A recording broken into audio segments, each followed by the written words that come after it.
John den Jambe Yuma Sa Loi Kongelo de Demye den Nidra Namda Rapsarave Kinye Dungun Chijin Zik Nije Tugra Lebumze Dasi Tsundra Mari Mentum Dunge Chizeve Rosoy Kumba Puje Tarze Yinlai Tuju Yongden Song Rudra Chedro Nyamon Yino Leji Chadro and Bronze Chen Mari Munsre Dungra Nyugu Chinye Chunze Rajenam Dene Tajin Saju Tars Yunden Luzo Jase Tugu Chuntra Chudan Chuni Jende Dalemens Jambe Yon La Zedene Cheje Chenra Vesreche Dalu Demo Membara Sarane Ganden Jue Jong Loi Topa Ye Luje Pope Noa Zao Du So Tamke Du Je Shak Jeri Su Chong Yen Je Me Du Du Je Pong Jem Ba Ser Je Lung Bo Ta Vre Je Pe Ku Sha Je Je Pe Shak La Sha Je Wu En Ja Me Sha Na Du Je Jin Re Se Sa Yen Yin Bo Je Ba Nam Pra Se Nam Ge Yin Bo Shang Ba Kun Do Sung Ye We Se Shin Je Lang Gu Sha Ye Cha Lu She Je Ka La Chin Ra Vi Jin Gu Ru Je Zai Pe Dong Du Je Len La Po Yar We Dan Ba Kun Ne San Zai Pe Ka Yu Rinpoche La Sha Je Wu Sarab Kundu Si Je Tan Yi Le Tam Ge Sam Me Sha Ge Yong Song Si Shang Chum Yin Pe Lam Ken Karma Pa Me She De Pe Chi Wu Tsu Ge Du La So Tene Che Namba Tso Samba Shung Chup Cho Do Sem Che Ne Ta Tring Sai Shun De Pa Che Chewa Tang Ti Lin Yin Tene Ngai Kan Tu Tu Chi Lin Shukta Je Tu Ta Yin Te Tu Li Ja Ro Nang. So please begin by generating the body mind. And today's session is concerned with answering the various questions that have been mailed in. And Khenpo Rinpoche says he will try to clarify the various issues as best as he can. Kangla Suna Ta Tinga Nga Zo Teaching Mampu Che Rosung Tenen Rosung Tenen Ro Yung Tu Tenen Yang Char Xie Jawa Tenzo Gondu Dan Mindu Chewa Tang Training Gona Ten La Pabye Te Mama Jaga La Nalanda Tang Betrama Shileke Lama Su Ti Tang Tende Nangi Yusare Pele Yang Tirang Che Tampe Chi Yore Pena Chue Song De Du Gansam Le Sona Tang Mu Chung Tap Ta Buj Gore Chep Tang Chung Tap Song Ta De Jig Pa San Pa Rogro Sa Chi Ne Jig Tang Du Se Pa Cham Ne Ta Ngajin Ta Yin Cham Mu Sa De Shide Je Lo Gore Chep Lo Gore Chep Tak Taki. Pe Tindra Wa Chen Tri Gore Song Da Dina De Pa Drendor Chikiorva Koran Ta Ende Chikla Chong Chuk Nerva De Marava Ta Ne Pena Chuchi Gyöna Tagi Pago Gerava Tubna Chu Chempo Mena Dende Song de Chikipaya Je Tende Chi Pa Sadu Ta De Pela Ta Koran Paksa Te Lepsarwa De Yang Ku Shite Chi Lo Gore Che Tak Den Daga Na Chi Pesha De Tri Ne Cham Chi Le Le Sona Mama Tri Jawa De Gondu Dan Mindu Chi Ta Gore Che Tenden Ra Chawatni Yakwe Ti Khenpo Rinpoche explains that question and answer sessions are important and part of the Buddhist tradition. On the Indian subcontinent, during the time when the subcontinent was primarily Buddhist, there were well-known institutions for Buddhist studies, such as the ancient University of Nalanda, as well as that of Vikramashila, and other institutions like those. And the tradition was, once you've gotten a bit or quite a ways into explaining a text, you would then devote some time to questions and answers, simply because it's important to the spiritual guide who teaches to make sure that the students have understood the topics he has explained. And this he can find out by way of having question and answer sessions where, if there are misunderstandings and wrong conclusions, he can correct the students, and where there are instances of not having understood fully, he can give additional information so that the student is able to understand the issue, whatever it may be. So that's the purpose of doing this, and this tradition was kept in Tibet as well.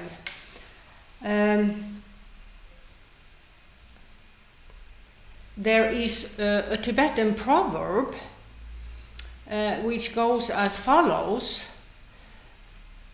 a horse having jumped... Tiger. Oh, not a tiger. horse. Yeah. So sorry. That's why I was wondering. How funny. Sorry. The names of these two animals are similar, but pronounced slightly differently. And I, as you just saw, mishear the pronunciation sometimes. A tiger who has jumped over something which blocks his path,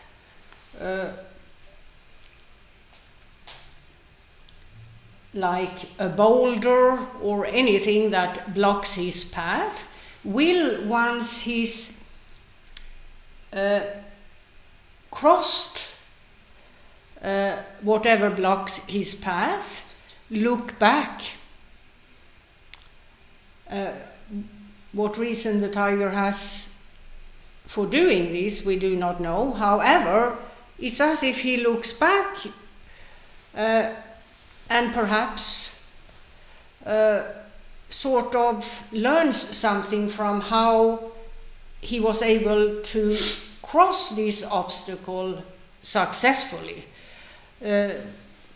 Checking distance or whatever, who knows what goes on in the mind of the animal, but that's a possibility.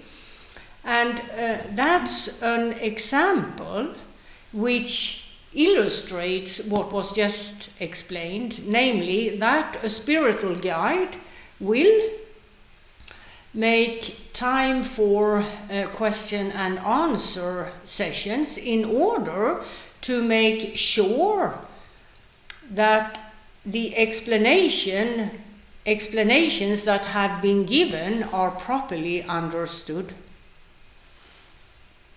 So, the first of the questions that has been mailed in, Daddy Gepadigima Dungo Erekonsola.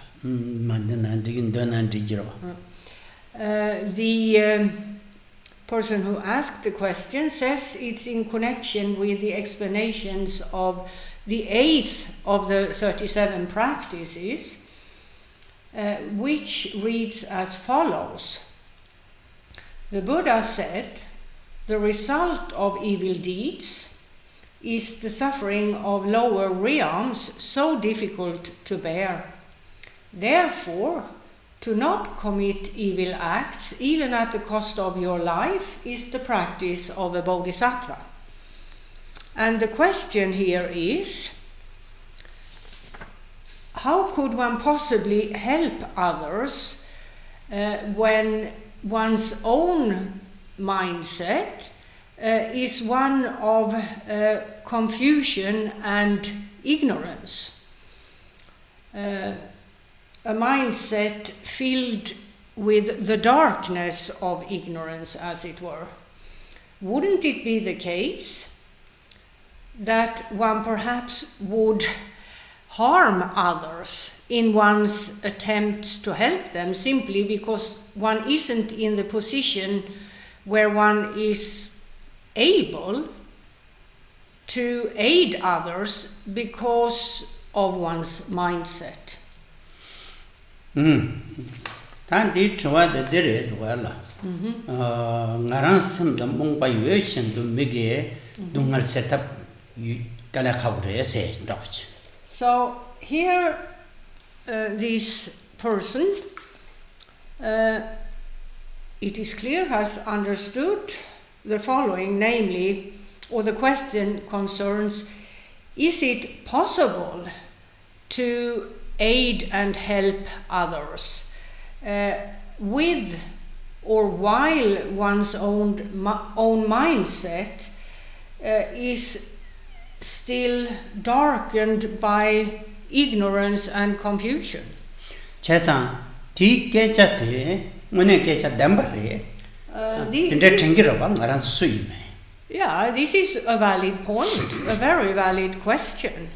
One would ask oneself, perhaps, if one finds that this is one's mindset, can I really do this? This unza ngaran so le thangbo pa soge ta yin le phemba chong le chita tembe phensam sangbo de chanpang gyo mare songat. Te ti ge la rang mongpa de serve che tu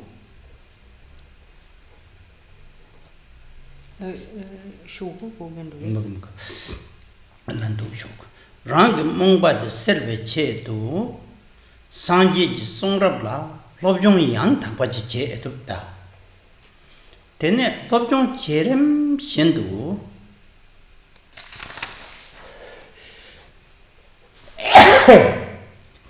lobjong che chawadela samnotang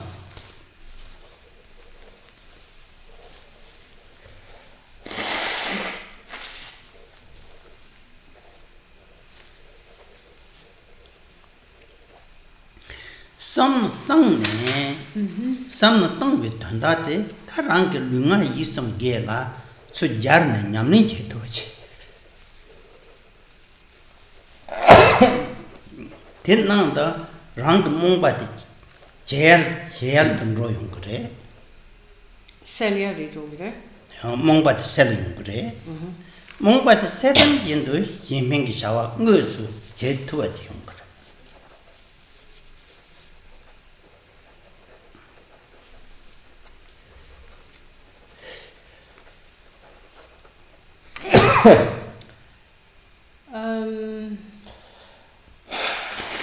Well, it would be difficult for a beginner practitioner to be able to aid or help others on the path to enlightenment, evidently. So what does a beginner practitioner do then in order to be able to become able to do so, as this is a main goal in Mahayana Buddhism, that of benefiting others? Well, the beginner practitioner cultivates a mindset which takes this focus, namely that of aspiring to benefit others. So it's important that a beginner practitioner doesn't give up because of having realized that right now I can't do much for anyone. In fact, I can't really do anything for anyone in terms of guiding them on the path to enlightenment. This person has realized his situation, where he himself is in terms of practicing the path, which is a very good thing. And the advice then, as was said, is to cultivate the aspiration or ambition to, in the future, be able to truly benefit others once one is able to do that to some extent. So how does one go about getting there? Well, one engages in actions which would result in personal development, the kind of development where confusion and ignorance which darken the mind are gradually counteracted. And one begins here in terms of this ambition with Buddhist studies simply. One applies oneself to studies of the Buddhist scriptures, in effect of which, provided the student acquires proper knowledge of what the Buddhist scriptures teach, in consequence of that, confusion, ignorance, and the like will, to begin with, be weakened, and gradually some of one's confusion and ignorance can be eradicated, because the Buddhist scriptures will to some extent enlighten one, not in terms of Buddhahood, but in terms of knowledge, personal correct knowledge of the Buddha's doctrine. Once that has been achieved, one then applies that knowledge in so-called contemplative meditation, where one makes efforts with the aim to deepen one's knowledge of the Buddha's doctrine in terms of the various topics the Buddha taught. And once one has developed to some extent here, one then should practice what one has learned, so that one's practice is based in a more profound or deep knowledge of Buddhism and its teachings. So one applies what one has understood in terms of words, thoughts, and deeds. And in this way, gradually, ignorance, confusion, and other similar workings of the worldly mindset will be counteracted. And at one point, one will have developed to the extent where one can start to help others, to assist others. Because to some extent one knows how to, not completely, so one must start in terms of benefiting others, as it's spoken of. on the basis of or with reference to the level of being able to do so that has been achieved.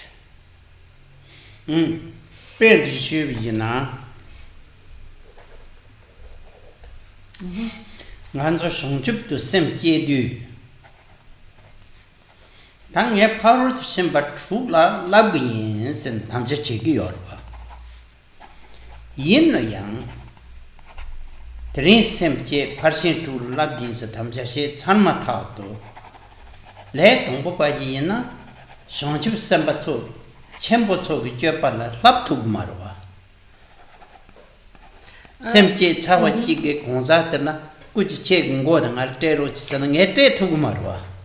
So an example which illustrates the importance of not just being aware of, but truly knowing one's own level and act in the context of what capacity one has there, is the following. Now, in Mahayana Buddhism, the main theme, as it were, is that of the Bodhi mind. The mindset which to generate the so-called Bodhi mind, which is about the mindset which takes the focus of Buddha, the enlightened state, in terms of an aspiration or ambition to attain that goal, in order to be able to truly benefit all sentient beings. However, a person who takes the Bodhisattva vows today will not be able to, tomorrow, engage in deeds, in the kind of deeds great realized bodhisattvas engage in for the benefit of, for the sake of benefiting others. It's not as if the next day you can do what these individuals do, not at all. And one of the commitments a person who takes the bodhisattva vows does, or makes, rather, is the commitment to engage in the deeds, in the 6 deeds which transcend the ways of the world. The 6 deeds that have gone to the other shore, as it were, other worldly deeds. No one who just took the Bodhisattva vows yesterday is able to do that the next day.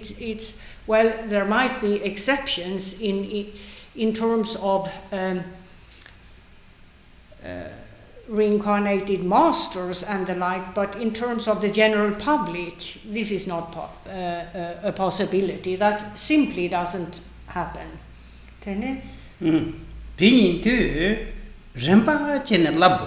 So everyone has to go about doing what was explained or described in a gradual manner. A progressive approach is what is required and the only possible approach.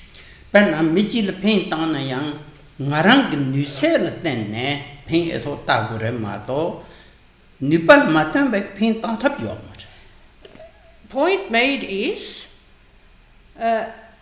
any person who wants to help another one can do so in relation to his capacity to help, to go beyond what's possible for him. It's not possible.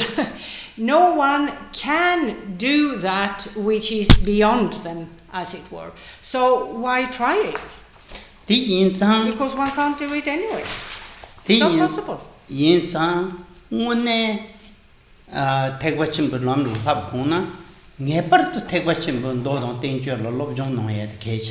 So in order to truly practice the Mahayana, its path as it were, one has to go through a gradual process.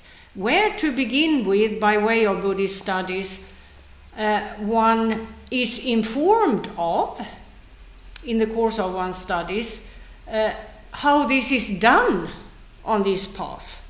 And one then deepens one's knowledge by way of contemplation and then applies what one has learned in practice. There is no other way of doing this. Without knowing how, according to Mahayana Buddhism, one can benefit others, without that knowledge, one can't do it. Why? Because one doesn't have the knowledge of how to do it. It's very simple.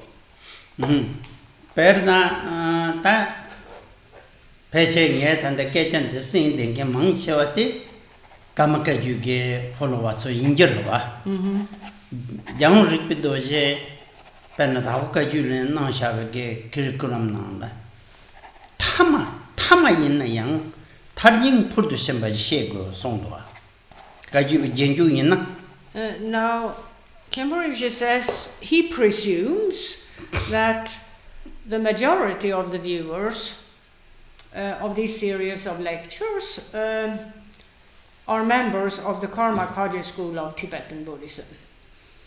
And he refers to the curriculum the late Karmapa, the 16th Karmapa, Rangyung Rigpe Dorje, set forth in writing and left at his main center in Europe, that of Dakpo Kagyu in France. It's a lengthy curriculum. We won't go into the details of it. In terms of Buddhist studies for practitioners of the Karma Kagyu school in the Western Hemisphere, Khenpo Rinpoche refers to what the late Karmapa states at the end of this document, namely that the very minimum in terms of knowledge as to a practitioner of the Karma Kagyu school of Tibetan Buddhism is a good and comprehensive knowledge of the jewel ornament of liberation. Without that knowledge, you're not a practitioner of the Karma Kagyu school of Tibetan Buddhism. The late Karmapa said.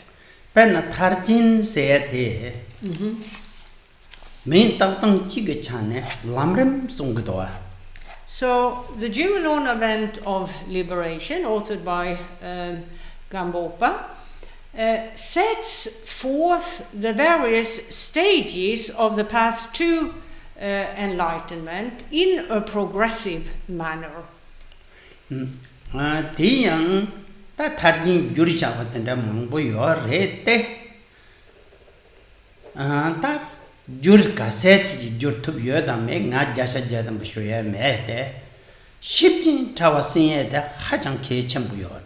Khenpo Rinpoche says there are many translations of this text, or this textbook, as to Mahayana Buddhism. He can't pass a judgment as to the quality of the various translations.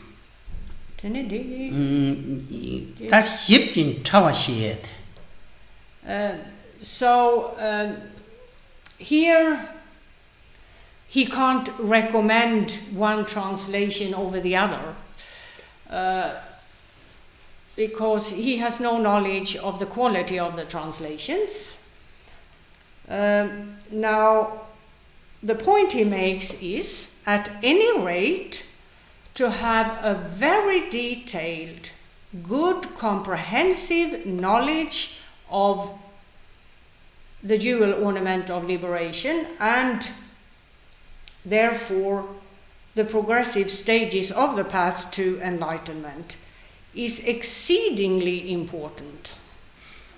Then we'll so that ends explanations as to the first question. The next question doesn't concern a particular practice in terms of the 37 practices. It reads as follows. Concerning the wish to go to Devachan or to remain in samsara, both for the sake of sentient beings, should we, as beginner practitioners, concentrate on the wish to, after this life, stay in samsara, combined with the wish to continue practicing the Dharma and to become able to really help sentient beings?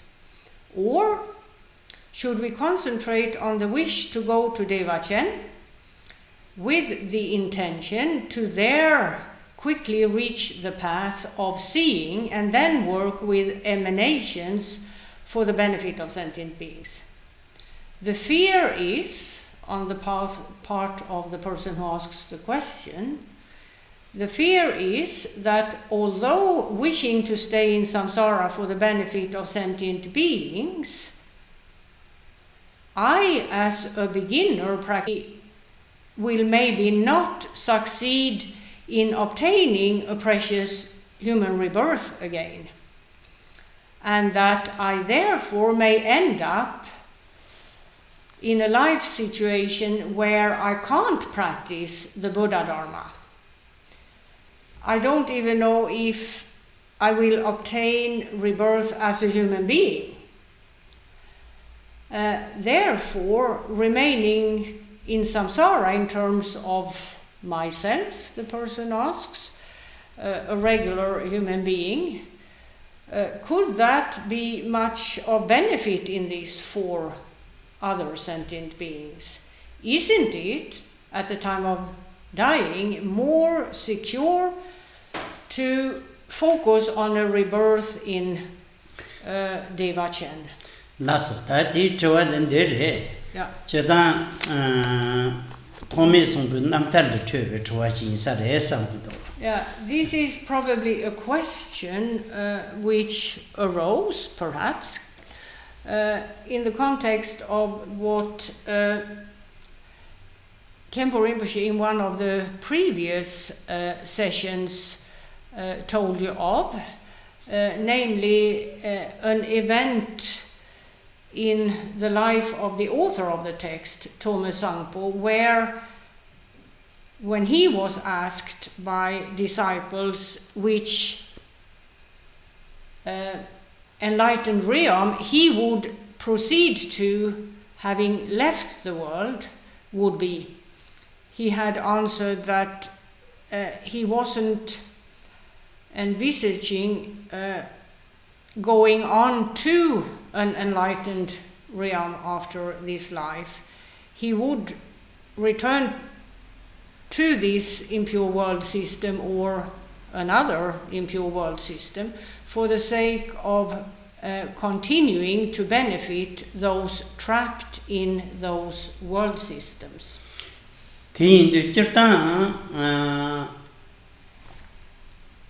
Malam Sakinde Rewat Samari, Malam Saket. Man Sedu Tapananga Devachin, the Jegu, somebody a Mungiorwa. Lam Sedu Tilachi, Juchiting a Drugogior. Mato, Jum Matumna, Mamma Samge, Najig Marwa. We have to start with a correction language-wise here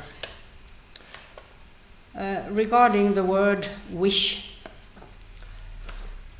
It's often used in this context, in the English and other language. The Tibetan word is mön lam. Mön isn't about a hope. It's about an aspiration. It's about an ambition one has, where one sets out to do specific things in order to achieve the goal one has set out to achieve.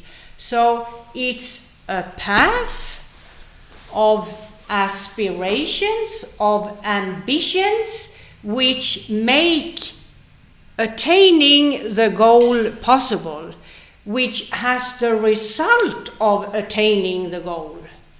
And that's not a hope, it's an aspiration. It's a path of aspirations. And here, in terms of focusing on obtaining a rebirth in the enlightened realm, in Tibetan named Devachen, it's about the aspiration, in consequence of which the person makes the efforts by way of which he obtains a rebirth there. And in terms of this specific enlightened realm, there are 4 specific practices the practitioner engages in during his lifetime, by way of which obtaining a rebirth in this realm is possible. So it's about actualizing a goal. It's a path of actualizing one's aspirations so that the goal is attained. Sarmason. I looked up because this is so common and it's so ingrained, the word wish. It's also important in terms of the language one uses to use and think about the proper word for what one is talking about. Otherwise there will be confusion, as it were. The word to wish or express something is defined as, in proper dictionaries of the English language, and I recommend everyone to make use of such publications, to wish or express a strong desire or hope for something that cannot or probably will not happen. Example, in people who have left areas of warfare and fled to other countries, very often say, we wished for peace in our country. Yeah, it was a hope, but they knew it would probably not be possible, and therefore they fled. Another example in another dictionary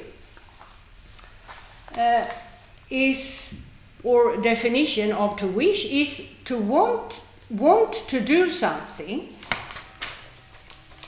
which isn't attainable. There is the desire to get to whatever the goal is, but at the same time there is the knowledge that it will probably not be possible. So to wish is not what the Tibetan word mönpa means. It means aspiration, and aspiration is defined as follows. Or there are more examples here, I'll just read it to you. I wrote it down because I wouldn't have remembered all of it otherwise. a wish is also to have a desire for something unattainable. People sometimes say, I wish I could live this life over, simply because they regret the many mistakes they made. When saying that they wish to do so, they know it's not possible. But it's a way of expressing a hope. And here it's not, the Tibetan word Mönlam doesn't mean a path of wishing this or that while knowing, hoping to do so. It's about adopting a specific, one or many specific aspirations, and then engage in deeds by way of which the goal is obtained. So the word aspiration, I can't say it's 100% right. However, it's defined in one of the dictionaries I've consulted as a hope or ambition of achieving something. Example, a young man with political aspirations. Well, what would he do? Well, he would go on to a university where he can study political sciences, and then he can actualize his hope or his aspiration. He doesn't wish to be a politician. He aspires to be one, and he's going to do whatever it takes to become one. So Mönlam is a path of such ambitions or aspirations where one has set out to actualize the aspiration or aspirations.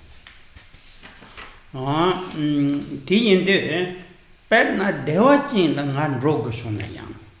Dewachin and royagan dambachi yona yang. Sanchip sempe chepa la lab go yara mato. Now, in terms of the aspiration for a rebirth in the enlightened realm with the Tibetan name Dewa-chen, this is within the framework of Mahayana Buddhism, the path of a Bodhisattva, and as was said, there are 4 specific practitioners by way of which a practitioner can actualize this aspiration, this ambition. You see, unless you, the practitioner, engages in all 4 practices, you won't obtain that rebirth. It's simply not possible. 3 of them isn't enough, simply. The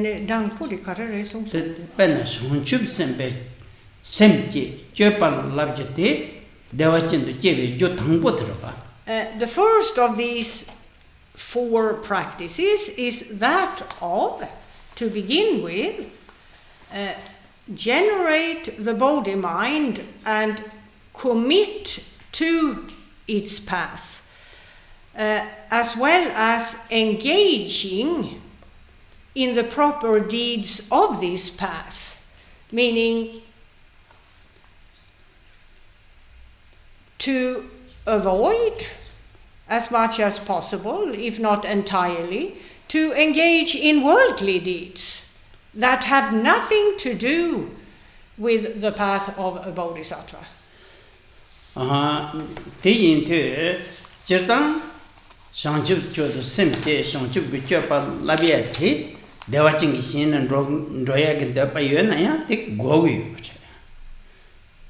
Kan du som sånt här? Penna shongchup cho du semche dan shongchup sembe chopa labye thi dewaching ge shin la ngan ron de yena yang ti lam de la lab gu ya ma to tene thap me ba che. So it's a high or lofty goal, as it were. However, forgot to mention, another definition of the English word aspiration is a strong desire to achieve something high or great. So it's not wishing. It's not about wishing. It's about wanting to do something. One isn't hoping to do something. One is doing it. And in terms of the practice, the first of the four, Khenpo Rinpoche continues to say, to begin with, or to explain, to begin with, one generates the body mind, and with that as one's basis, one then engages in the kind of conduct or in the conduct which conforms with the principles of the body mind, so that the path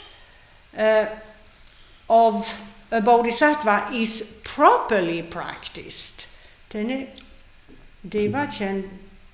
gikyu dangpo.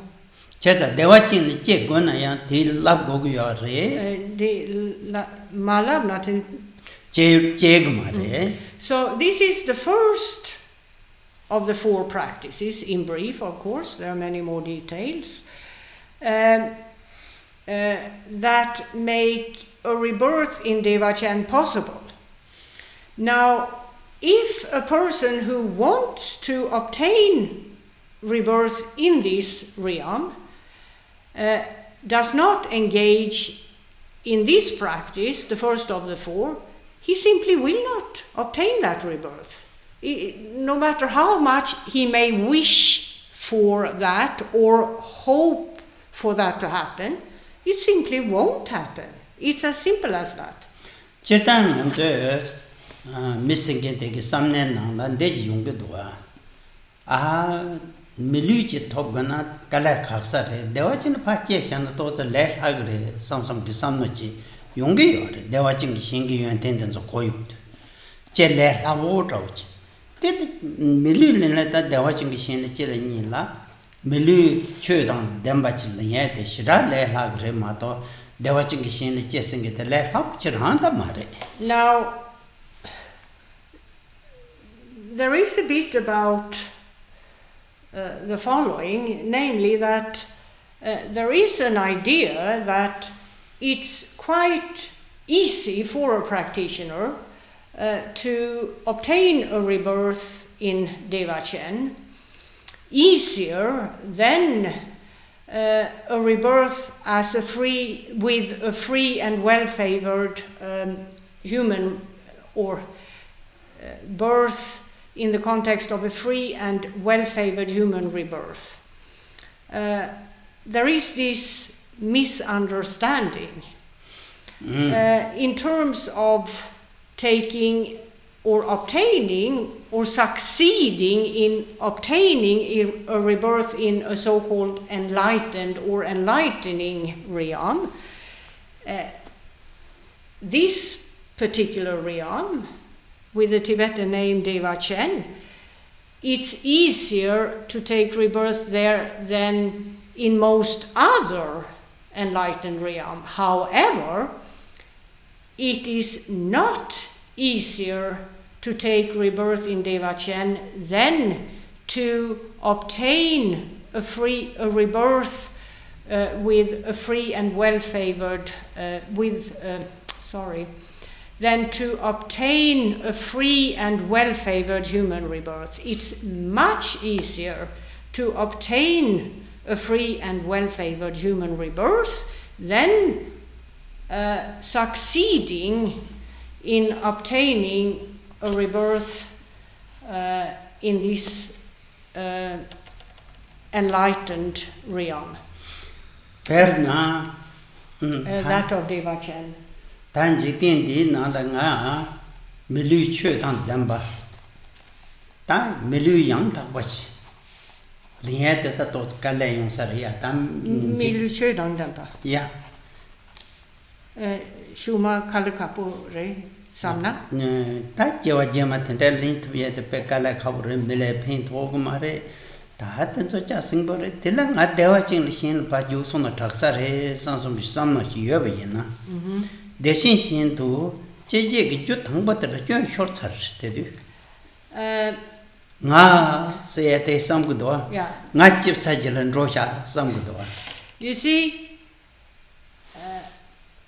one may not be aware of this, but when thinking that to oneself, it's probably very difficult for me to obtain another free and well-favored human rebirth, in particular in my next life. And therefore, make the choice, as it were, or indulge in the hope of rebirth in Devachen. The thought is probably better for me.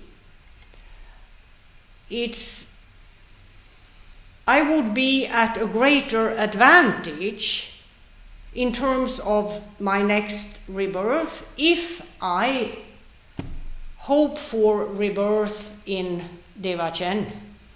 That thought itself contradicts the principles of the first of the 4 practices that make rebirth in Devachen possible.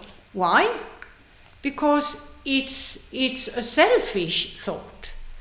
It's one of wanting an easy way for oneself. It's probably better for me if I go for this than if I were to focus on this other option. It's a mindset tainted by a selfish motive. De tuan kin de la khayo mare de de sam na nga zo le shira yong ge du de yin ne ta nen de rang ju le chu ta de to sam na de le chön yo ba de ji kin. Now, a lot of people do think like this. It's not as if the person who asked the question is the only one in this world. It's very common, this sort of scheme in the minds of practitioners. And yeah, we're regular people in the world, perhaps not yet highly developed, and therefore these sort of thoughts do happen.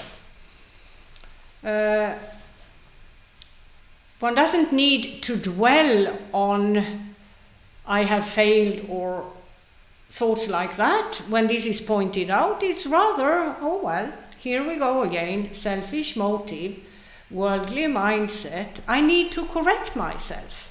So it can be a wake-up call, actually, this type of thought. And one can then work on improving oneself, making efforts to eradicate to a greater extent and be more aware in the context of selfish motives. Tende ma yimba yinping khona la samna tang ne deshin shin du je ge jote drup na na te ngone deshin shin je ge la te pe pin tho cham bo wa del ten san je ge do ba me bin do sing ge song ro deshin shin gen do sing ge. Now,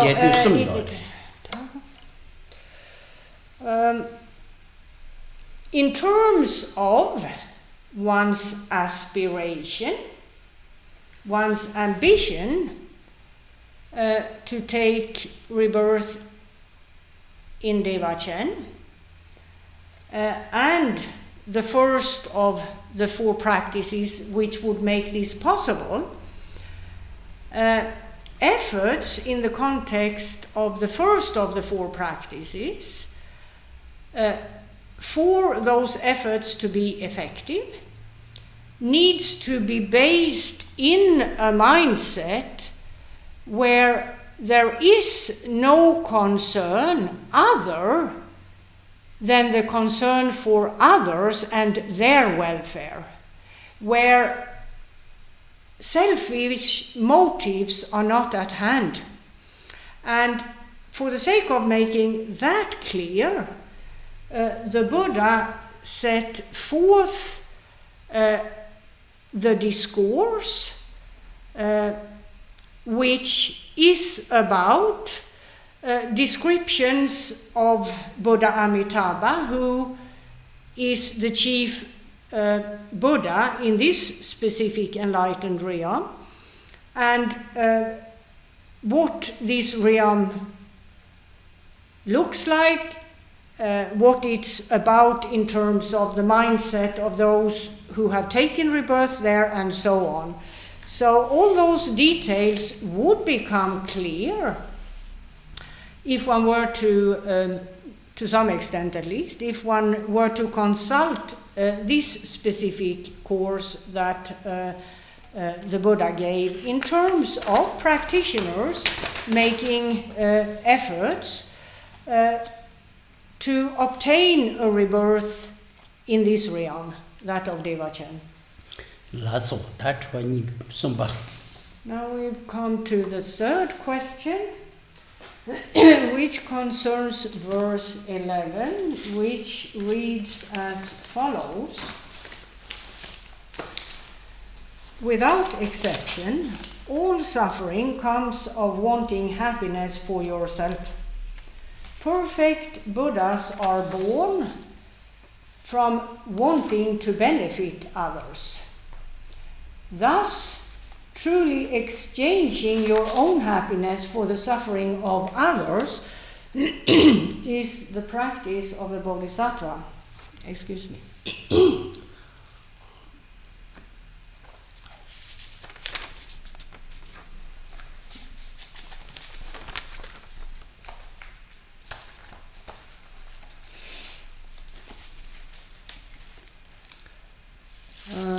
So the question here is, Khenpo Rinpoche said that first one trains oneself in terms of seeing oneself and others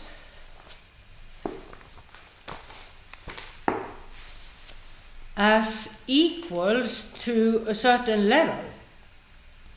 And as the next step, one exchanges one's own happiness for the suffering of others. In terms of seeing others and oneself as equally important, there are different levels. Starting with the level of an intellectual understanding up to and through a comprehensive knowledge of the topic.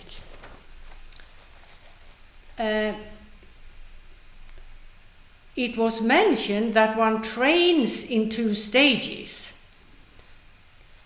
So the question is, what is the level or stage in terms of seeing others as equally important as oneself in terms of one's circumstances and so on? What is the level here that one should reach in order to be able to exchange one's own happiness for the suffering of others? Or is it the case that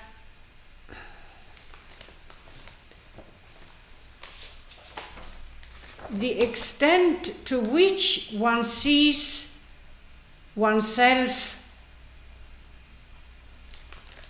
as not important, there, when that happens, though it seems to be about a certain level of seeing one's own welfare as less important as the welfare of others, when that initially happens, is one at that level able to exchange one's own happiness for the suffering of others.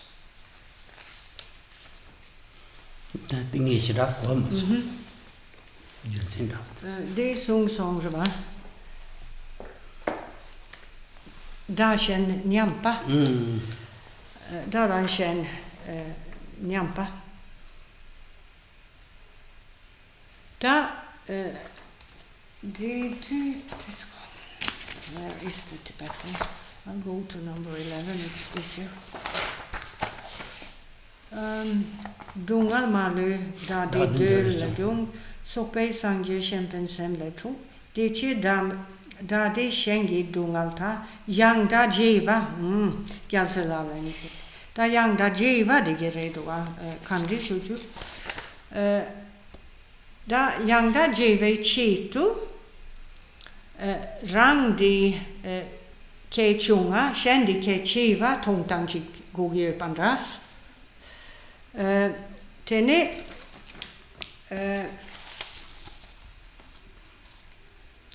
yang da je tupa di kadi che tu gyore sadang ma songna da chanchup sempe sa segi mi du chirta mirtang sa karela leb gore yang da je va di che tupe che tu tere chanchup sempe sak thongbo thobne penna cholam remba good jolam remba chuni de ne sak thongbo thobe thuna cholam remba chuni cholam remba gu tene jolam remba chuni jolam chuni ya te de ne thonam ge shi jule che de toni ngonsam thobe thuna de yetu gre the capacity to exchange your happiness for the suffering of others is achieved for the first time when the person attains the path of seeing, which means that the practitioner at this point has gone through the 12 sub-stages of the path of accumulation the 9 sub-stages of the path of accumulation, as well as all 12 sub-stages of the path of unification, in consequence of which he attains the path of seeing, where his knowledge, his enlightening knowledge, has developed to the point where he knows emptiness in a direct manner, meaning he sees emptiness, he has insight of emptiness, meaning his knowledge of emptiness is neither intellectual, nor inferential, nor contemplative, and so on and so forth. There are many types of knowledge and levels of it, and the very first level in Mahayana Buddhism of so-called otherworldly knowledge that has gone beyond the worldly mindset, knowledge no longer tainted by a worldly mindset and its factors and workings. That happens when attaining the path of seeing, and it's at that level that the practitioner for the first time is able to actually exchange his own happiness for the suffering of others. So it requires so-called primordial knowledge which knows the empty nature of all things, knowledge which knows that there isn't a single thing that has a real reality. All things are essenceless, insubstantial, and unreal. And this is seen. There is insight of this. It's not about understanding that intellectually or inferentially or in any other way. It is known fully. But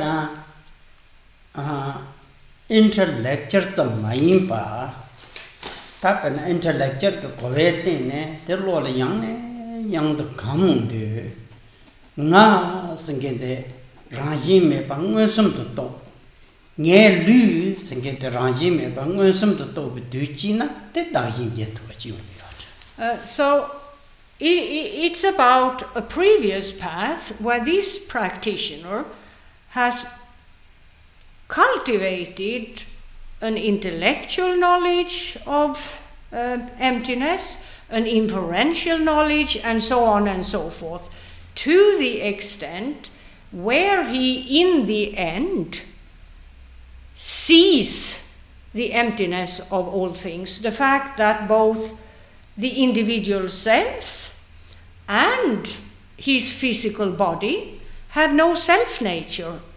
Neither has a real reality to it. It doesn't mean it doesn't exist at all. It just means it is essenceless, insubstantial, and unreal. And this is truly seen or known for the first time when the practitioner attains the path of seeing. It's at that level. And in consequence of this mindset, now an otherworldly mindset, this individual is able to exchange his happiness for the suffering of others.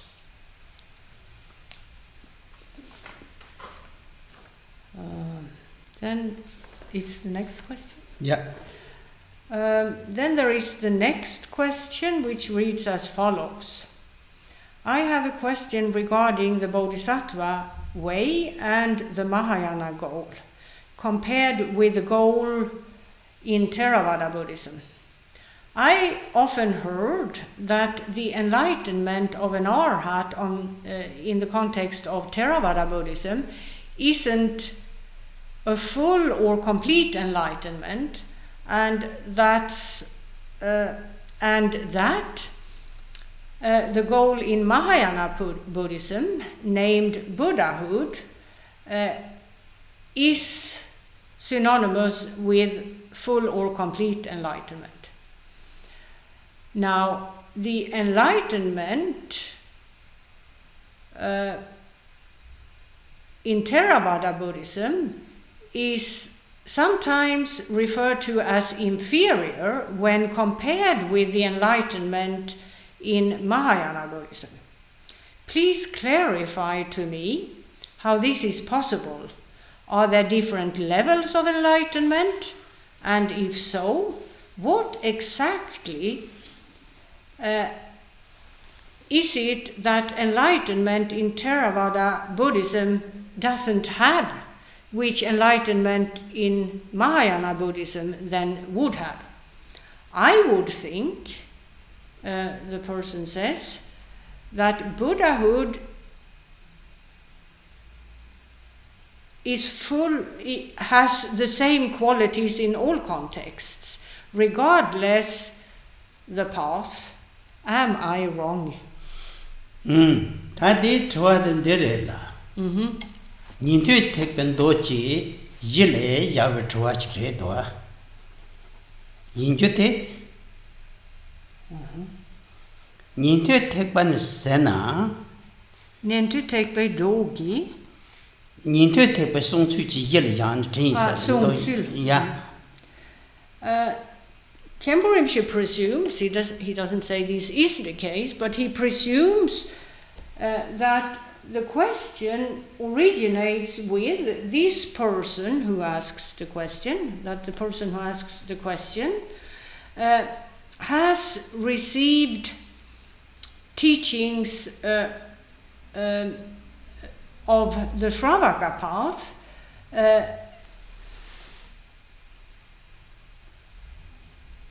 where the view that arhathood is full enlightenment may have been expressed. Te ninte tekben dote chö nang tu perna dachamba de tartu gendrev yinsong. In discourses given by Buddha Shakyamuni, there are statements such as Arhathood is final enlightenment. Te yinde techinge drev tartu mari song. Therefore, Theravada Buddhism, where the Sravaka tradition is one of the two main divisions,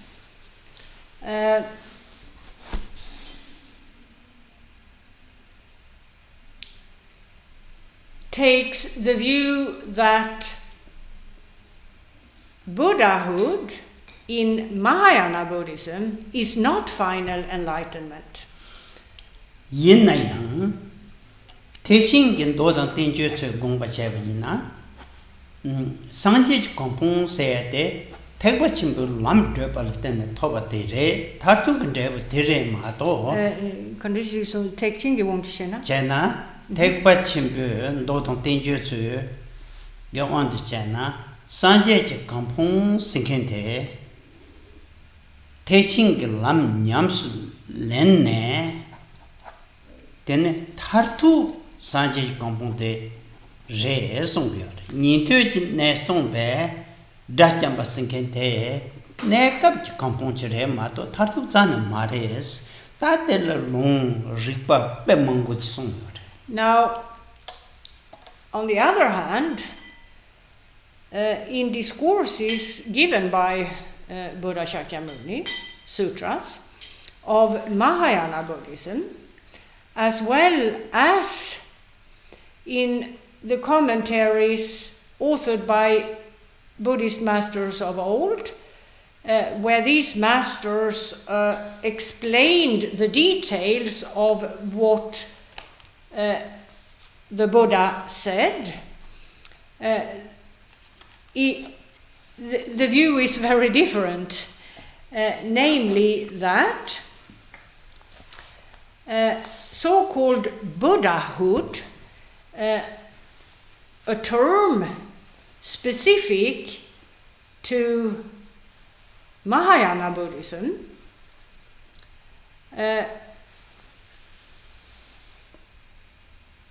here in those discourses the Buddha said that in effect of practicing Mahayana Buddhism, Buddhahood is attained. So the terminology is a different one. Whereas, again, the Buddha said, as is recorded in Mahayana discourses or Mahayana sutras, whereas Arhathood, the name of the final goal in Theravada Buddhism, they don't appear to use the term Buddhahood, they use the term Arhathood, whereas the Buddha said in the Mahayana discourses, Arhathood is a temporary level of enlightenment, not final enlightenment.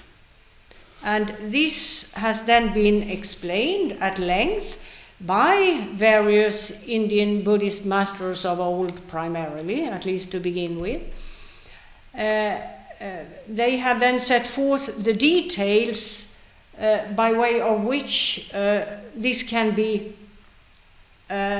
understood, the viewpoint of Mahayana Buddhism, namely that so-called Buddhahood is the final goal, and Arhathood is a temporary goal, though it's a level of enlightenment. It's an otherworldly level.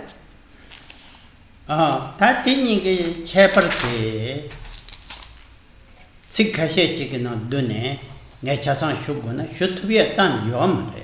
To make clear all the differences between these two viewpoints can't be done in a couple of minutes, Khenpo Rinpoche says. It's simply beyond him or anyone else to give all the details in the space of a couple of minutes. However, in general, 당보 삼발라 제버시라 요래 제버 dinila Lamdeni. Yeah, you have these two traditions, Theravada Buddhism and Mahayana Buddhism.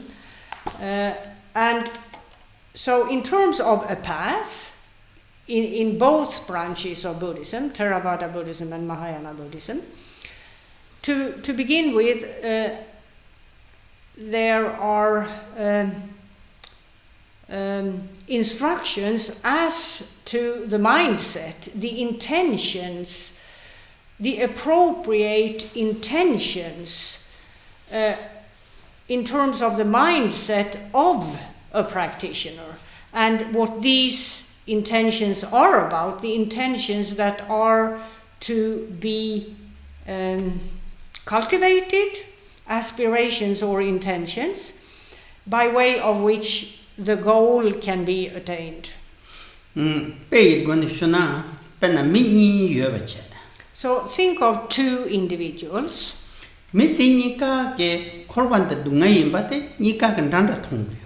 And think of these two individuals both as individuals who both have equally seen that a worldly existence is synonymous with suffering. They've seen that, both of them, to the same extent. So here there isn't much of a difference, if any, between these two individuals, these two practitioners. And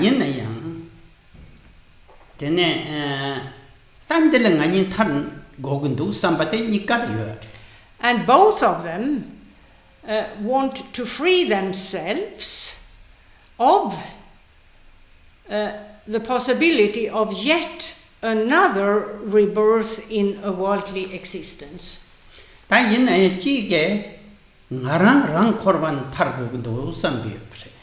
However, one of them focuses on freeing himself from yet another rebirth in a worldly existence. That aspiration of his, that ambition of his, originates with his personal welfare, his well-being. And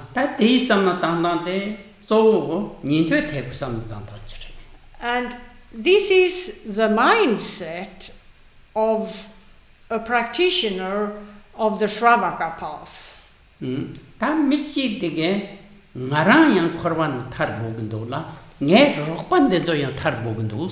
Whereas the other person we're looking at here, his aspiration or ambition in terms of going beyond the world originates with that he can't bear seeing the suffering of others. So his aspiration is to bring everyone with him in terms of going beyond the world, or going beyond endless rebirths in various worldly existences of suffering. So the mindset, you have two different mindsets. So,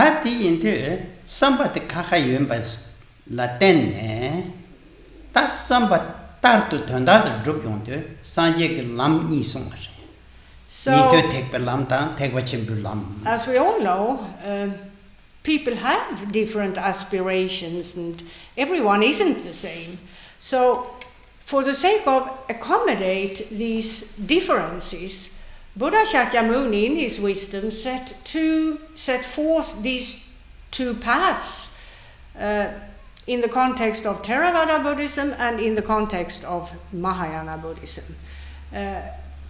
where individuals who are primarily concerned with freeing themselves from suffering were given their path, and individuals primarily concerned with freeing others from endless rebirths in worldly existences, for them he set forth another path in the context of Mahayana Buddhism.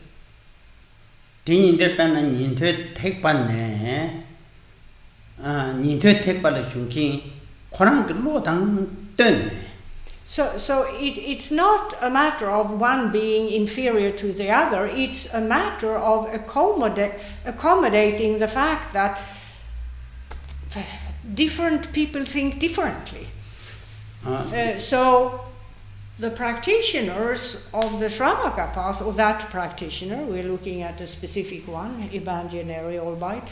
However, this individual sets out to actualize his aspiration to free himself from the various kinds of suffering that are experienced in various worldly existences.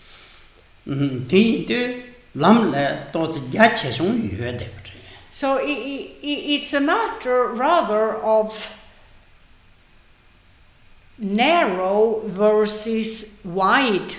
One could say that the first of these two paths is more narrow in that the mindset from the perspective of Mahayana Buddhism is more narrow. It doesn't take in all concerned, whereas the Mahayana path is a wider one, as it were. But it's not a matter of inferior and superior in terms of one being better than the other.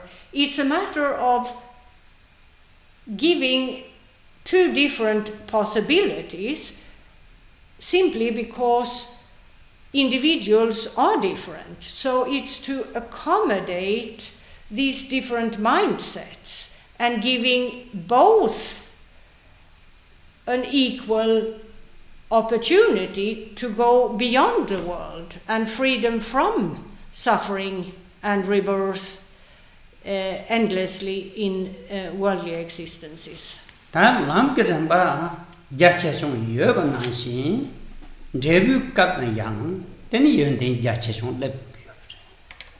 So each of these two practitioners go through the various stages of their paths, and when a practitioner goes from one level to the next, of course, his capacity, his qualities, and so on are enhanced, and thus progress is made. Both do the same on their path. They progressively go through the various levels of their paths, and progressively they develop as individuals.